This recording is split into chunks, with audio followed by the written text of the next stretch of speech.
Psychology life philosophy అంటే ఏమిటి?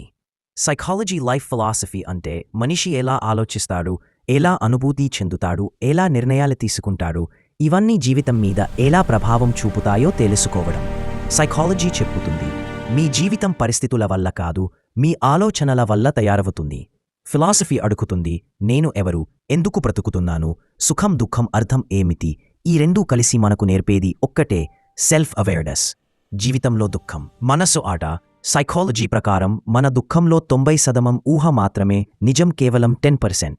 మనమంతా ఎప్పుడూ గతంలో జరిగిన విషయాల్లో లేదా రాబోయే భవిష్యత్తు భయాల్లోనే జీవిస్తుంటాం. అందుకే ఫిలాసఫీ చెప్పుతుంది, ప్రెజెంట్ మూమెంట్ నిజమైన జీవితం.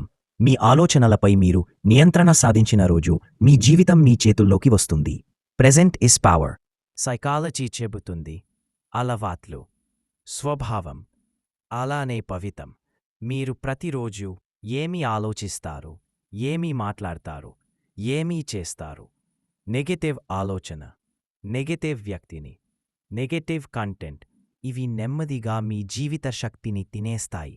నాకు ఏమి కావాలి, నేను ఏమి అర్హుడిని, అప్పుడు ఎలాంటి పరిస్థితినా మీను విరగదీయలేను. సెల్ఫ్ గ్రోత్ని నమ్ముతే సబ్స్క్రైబ్ చేయండి. గుర్తుపెట్టుకోండి, జీవితం సులభం కాదు, కానీ మీ ఆలోచనలు బలంగా ఉంటే జీవితం నిర్వహించగలిగేదే. ఇలాంటి సైకాలజీ అండ్ లైఫ్ ఫిలాసఫీ నిజాలను ఇంకా తెలుసుకోవాలంటే లైక్, కామెంట్, షేర్, సబ్స్క్రైబ్ చేయండి.